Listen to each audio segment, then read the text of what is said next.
bikin pelaporan tindak KDRT. KDRT lagi, lesi dong. Lesi dong.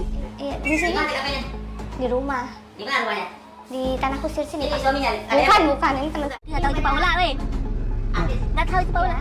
Ini bukannya siapa? Artis. Iya. Ada yang bilang karena awalnya sih orang-orang tuh berspekulasinya karena masalah uang 1M. Terus gara-gara itu katanya akunya jadi kabur. Cuma gara-gara disuruh balikin. Orang berspekulasinya seperti itu. Oke. Terus ada yang berspekulasi, ya wajar lah dia selingkuh gitu karena Wendy-nya juga galak. Wendy-nya judes. Oh iya temen Uya ya, gak gue ngomong temen Uya, suaminya mah artis. Bukan suaminya artis, sorry istrinya artis. Istrinya artis. Istrinya artis. Dianya bukan artis. Dia pengusaha. Dia pengusaha. Hai Amici, sekarang temenin aku skincarean yuk. Ini aku mau night skincare rutin sambil ngebahas yang lagi viral. Sebenarnya aku pengen bahas ini tuh dari beberapa hari yang lalu sih. Cuman kayak nggak sempet karena aku sempat ke Jakarta dulu 2 harian. Dan akhirnya aku menyempatkan diri untuk bikin video hari ini. Kita akan ngebahas tentang Mbak Im Paula yang bikin konten tentang KDRT. Kita akan ngebahas tentang Wendy Walters yang katanya sudah dalam proses perceraian, dan yang terakhir kita mau bahas soal Dennis yang ngaku menjadi pelakor.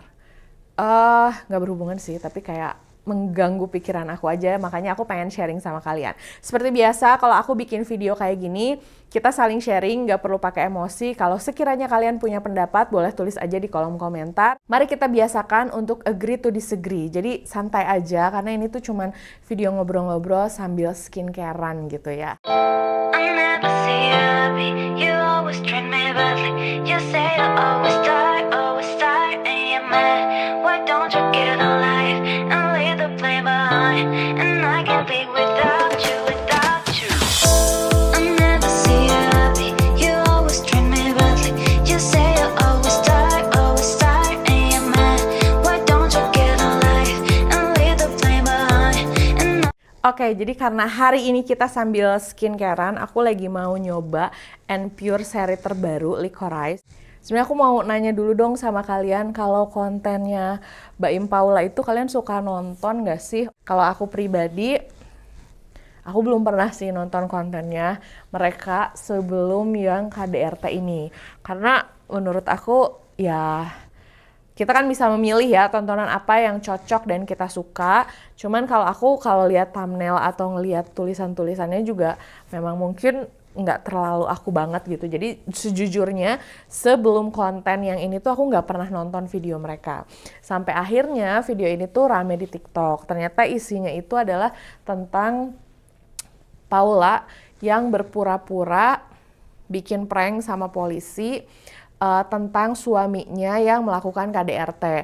Terus udah gitu, sebenarnya saat Paulanya datang ke kantor polisi tuh enggak yang pakai bonyok apa gimana, enggak, dia cuma datang terus dia bilang, "Pak, saya KDRT nih, terus langkah berikutnya saya harus gimana ya? Apakah saya bisa," terus polisinya ngasih tahu harus divisum, terus dia nanya, "Apakah kalau misalnya saya mau divisum sendiri tuh bisa nggak ya?" Terus jawaban polisinya nggak bisa, gini-gini, dia ngejelasin. Nah, yang sedikit ganggunya itu adalah si Mbak Imnya nungguin di mobil dan si Mbak Imnya tuh kayak ketawa-ketawa ngakak. Dimana itu tuh menurut aku kelihatan banget kok ketawanya tuh ketawa acting, bukan ketawa orang beneran yang lucu gitu.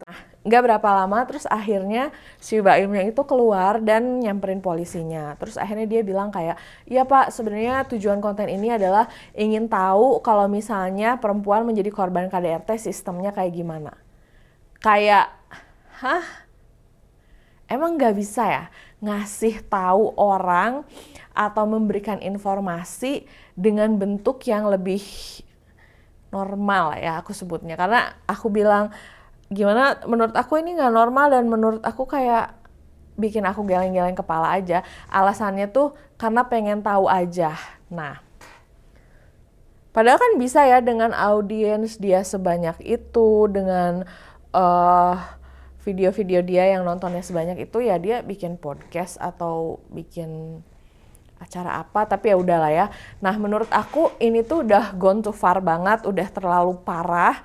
Bukan tentang pranknya, tapi kayak gini loh, dia sempat bikin konten tentang yang nolongin orang miskin lah, dia pura-pura jadi miskin, pura-pura jadi orang gila. Tapi menurut aku kalau yang ini tuh terlalu parah. Kenapa? Karena kita semua perempuan di Indonesia lagi berjuang untuk melawan yang namanya KDRT. Lagi berjuang untuk supaya jangan perempuan itu jadikan korban KDRT. Supaya perempuan itu bisa merasa safe di rumahnya, didukung oleh society, didukung oleh pemerintah, didukung oleh polisi. Tapi yang dilakukan sama Baim Paula itu kayak seolah-olah membuat ini tuh sebagai games atau permainan. Aku udah lihat videonya Gita Saf juga, dan dia juga sempat membahas kalau dari aku sih yang aku tangkap tuh kayak seolah-olah mungkin mereka itu karena selebriti dan sering ada di TV ya. Jadi buat mereka tuh nggak masalah, toh yang penting rate-nya bagus, toh yang penting viral, toh yang penting gue dapet view yang gede. Dan awal-awal tuh videonya selalu monetize kan ya, dan yang dipikirin tuh yang penting kayak uangnya masuk, mungkin itu pikirannya.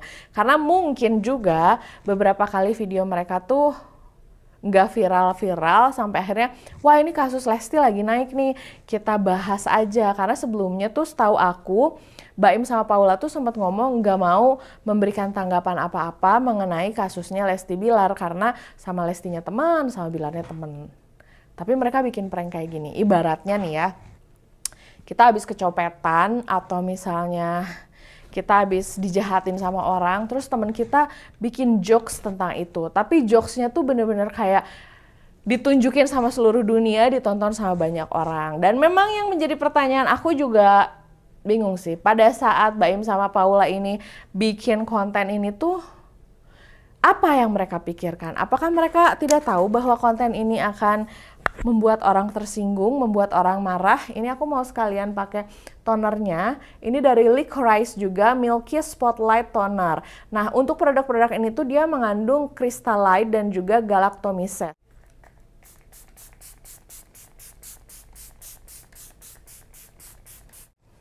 Jadi aku mempertanyakan gitu, masa sih mereka kan orang-orang pinter ya, mereka yang satu model, yang satu artis, masa sih nggak tahu bahwa konten mereka tuh akan menyerang orang, akan membuat orang nggak nyaman.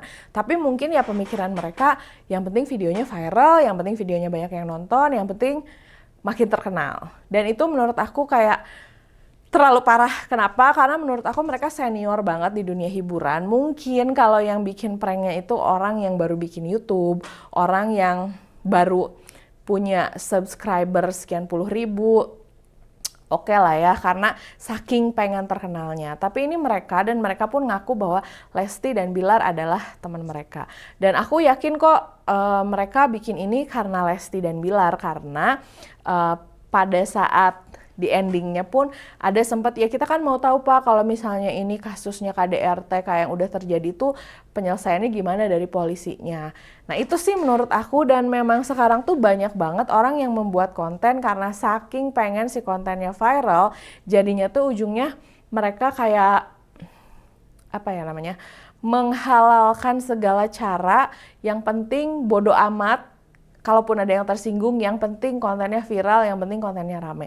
Dan itu amat sangat disayangkan, dan jujur aku kayak kecewa banget sih. Karena aku sebagai perempuan, KDRT itu adalah sesuatu yang menurut aku lagi diperjuangkan sama banyak orang, diperjuangkan sama banyak perempuan, tapi ternyata malah dijadiin olok-olok. Karena kalau kalian perhatiin di videonya, Baimnya tuh sampai ngakak, dan ada part yang nanti aku taruh deh di opening video. Dia tuh sampai kayak, wah kayak Lesti. Dia tuh pengen ngetawain Lesti, ada partnya kayak Lesti, tapi dia langsung kayak inget, terus dia langsung stop. Nah artinya kan dia sendiri aja tahu gitu, ada beberapa hal yang tidak bisa disebutkan dalam video itu gitu sebenarnya. Tapi dia tetap melakukan itu, dia tetap lanjutin videonya, dan kalau nggak salah aku tonton videonya sampai 10 menit. Dan ya aku sih berharap semoga setelah ini tidak ada lagi kasus yang seperti itu. Dan sejujurnya sih memang, dan aku berharap nggak ada lagi kasus yang seperti itu. Karena punya rasa rasa nggak enak lah sedikit, rasa kasihan lah sedikit sama korbannya. Mungkin buat kita KDRT biasa. Dan satu lagi ternyata aku baca di komen-komennya banyak banget yang ikutan ngakak. Gila ya Paula Baim, hiburan banget, ngakak banget. Padahal maksud aku ini tuh lagi krisis banget mengenai KDRT ini gitu. Mungkin kamu tidak menjadi korbannya, tapi bisa aja loh sahabat kamu, orang tua kamu, adik kamu, kakak kamu menjadi korban KDRT yang sebenarnya itu tuh harus kita perjuangkan. Bukannya jadi bahan olok-olokan. Saat perempuan jadi korban diperkosa, kan nggak layak aja kalau misalnya ada orang bikin prank diperkosa, terus orang dengan gampang ngomong, haha bisa-bisanya ya ngeprank diperkosa, lucu banget gitu. Menurut aku itu agak sedikit itu jahat banget sih, mengingat mereka juga temennya. Nah, berikutnya aku pakai serum, dan ini serum dari Joy Lab. Ini yang high bright serum. Bisa ngehidrasi, bikin glowing, dan juga reduce dark spot katanya. Produknya ini. Nanti seperti biasa produk-produk yang aku pakai malam ini aku taruh di description box. Berita yang kedua yang lagi ramai ini mengenai Wendy Walters. Kan ada berita tentang perselingkuhan. Aku juga nggak tahu sih, belum melihat banyak buktinya, belum melihat bahwa wah bener-bener selingkuh nih terpampang nyata. Tapi dari salah satu podcast, Wendy-nya sendiri bilang bahwa bukti yang ada di sosial media itu nggak seberapa dibanding kejadian aslinya. Jadi seolah-olah kayak perselingkuhan itu udah parah banget. Nah, yang mau menjadi garis bawah buat aku tuh komentar netizen yang ngomong bahwa ya wajar aja suaminya selingkuh, Wendy-nya galak, atau misalnya Wendy-nya tidak menghargai suaminya, Wendy-nya itu kayak meremehkan suaminya. Aku kasih tahu sama kalian ya, tidak ada satupun hal yang bisa membenarkan seseorang untuk berselingkuh. Jadi jangan komen kayak gitu, oke? Kita nggak tahu isi dalamnya kayak gimana, kita nggak tahu kenyataannya seperti apa, jadi jangan nyalahin. Karena gini loh, namanya selingkuh itu dilakukan dengan sengaja. Kalau nabrak mobil, kalau jatuh, kalau misalnya nabrak motor, itu tidak disengaja. Tapi kalau misalnya sampai selingkuh, itu tuh disengaja dalam keadaan sadar. Dan yang salah itu udah pasti yang jadi selingkuhan dan juga yang berselingkuh. Dua-duanya tuh salah. Nggak mungkin yang salah cuman si pelakornya atau yang salah cuman si cowoknya. Jadi menurut aku kalau misalnya kalian ngelihat video itu dan yang disalahin itu adalah si korban perempuannya atau si istri sahnya, itu salah banget. Apalagi kalau yang komennya perempuan. Maksud aku gini, ada banyak cara untuk, kalaupun ya misalnya istrinya galak, istrinya nggak pengertian, suaminya galak, ada banyak cara yang bisa dilakukan untuk memperbaiki hubungan tapi enggak dengan selingkuh. Menurut aku kayak gitu sih, karena aku menemukan banyak cerita dari teman-teman aku, dari orang di sekitar aku, selingkuh itu enggak pernah menjadi solusi yang baik, karena itu tuh jadi kayak akan hancur semuanya gitu. Dan buat kalian jangan suka komen-komen untuk memperkeruh suasana sampai bilang bahwa seolah-olah si istri sah ini gak apa-apa diselingkuhin hanya gara-gara dia galak. Padahal kan bisa aja memang style ngomongnya kayak gitu, bisa aja memang saking dia udah kesalnya atau dia memikirkan yang terbaik untuk suaminya, kita kan nggak tahu gitu. Tapi kita sebagai netizen dengan gampangnya komen, wah pantes nih istrinya cerewet banget nih, wah pantes nih selingkuh, ya wajar lah dia selingkuh. Nggak ada yang wajar soal selingkuh ini.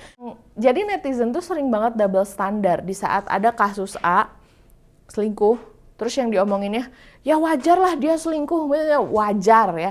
Tapi ada kasus B, perselingkuhan juga, tiba-tiba yang dibahas apa? Jangan pernah memaafkan selingkuhan. Pelakor itu enggak banget.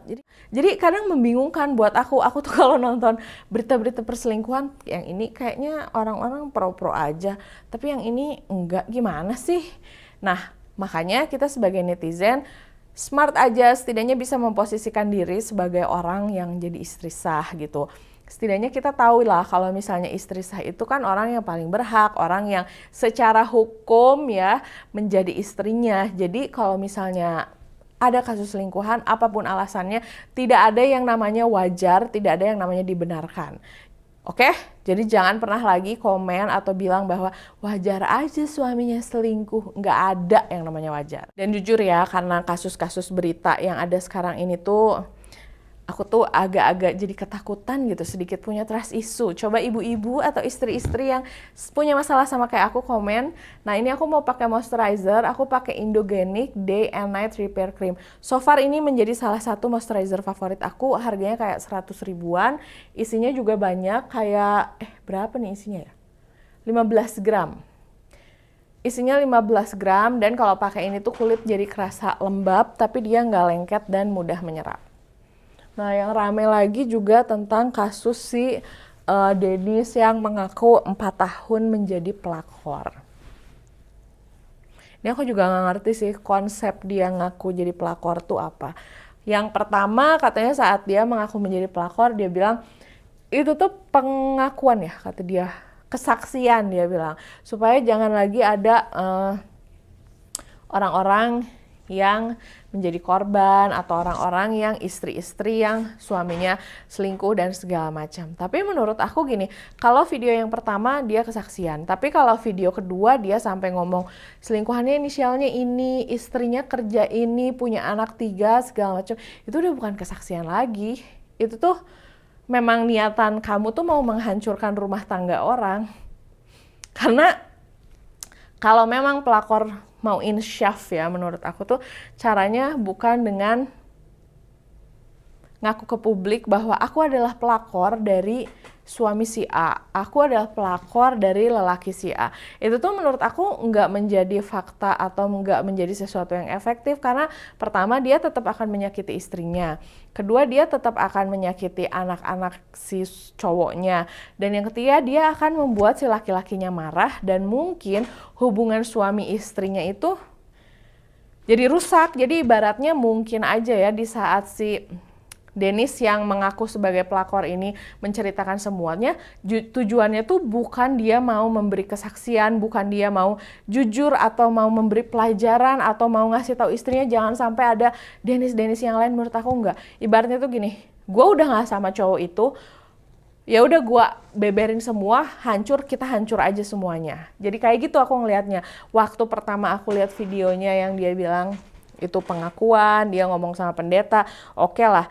Di saat dia bilang jadi pelakor dan dia nggak ngasih tahu dengan terperinci siapakah orangnya, atau dia nggak ngasih tahu bahwa istri dari pacarnya itu siapa, nggak dijelasin, aku masih masuk akal. Oh ya, mungkin dia memang mau ngejauhin si cowoknya, oh ya mungkin dia memang mau ke jalan yang benar atau memulai hubungan baru dengan laki-laki yang baru yang lebih baik. Tapi makin kesini tuh kayak di Instagram story-nya dibahas, di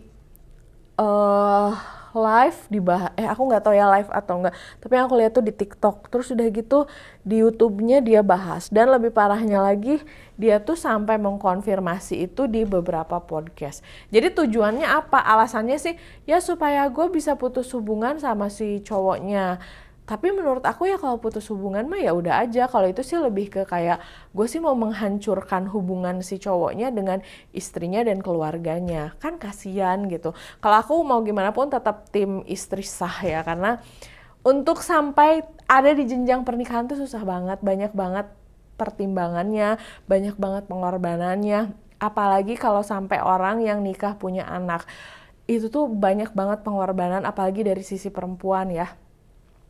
Pengorbanan waktu, pengorbanan tenaga, pengorbanan hati, harus banyak sabar. Terus dengan gampang orang-orang tuh suka ngomong, ya wajar aja suaminya selingkuh. Atau misalnya dengan gampang si pelakor ngaku hanya untuk menghancurkan hubungan suami istri. Itu menurut aku enggak banget sih. Dan kenapa aku pengen ngebahas, karena aku gemes banget. Aku membayangkan kalau jadi istri sahnya, kalaupun gitu ya, selama ini si istri sahnya tahu, aku nggak tahu siapa yang pasti si laki-laki dan istri sahnya. Tapi kalaupun si istri sahnya tahu tentang mereka berselingkuh, si suaminya selingkuh dengan si Dennis yang ngaku sebagai pelakor ini, tapi selama ini kan istrinya diem, artinya dia berusaha menerima. Tapi kenapa si Dennisnya ini harus ngangkat ke permukaan, kayak seolah-olah pengen membuat netizen dan semua orang menebak-nebak, seolah-olah bahwa kita malu bareng-bareng aja deh, kita rusak bareng-bareng aja, kita hancur bareng-bareng aja, bodo amat. Menurut aku nggak kayak gitu. Pada saat pertama kesaksian oke, tapi kalau udah sampai kayak dia bikin podcast di mana-mana itu bukan kesaksian. Dia punya agenda tersembunyi dari semua video-video yang dia bikin. Aku mau pakai lip balm terakhir. Habis ini aku mau tidur. Makasih ya udah nemenin aku skincarean. Kalau misalnya kalian punya tanggapan atau apapun, kalian boleh tulis di kolom komentar. Produk-produk yang aku pakai hari ini aku tulis juga di description box, oke? Makasih udah nonton videonya dari awal sampai selesai. Jangan lupa untuk like, comment, dan subscribe, dan follow juga Instagram aku, Jiglisius, S-nya ada 2. Sampai ketemu di video berikutnya.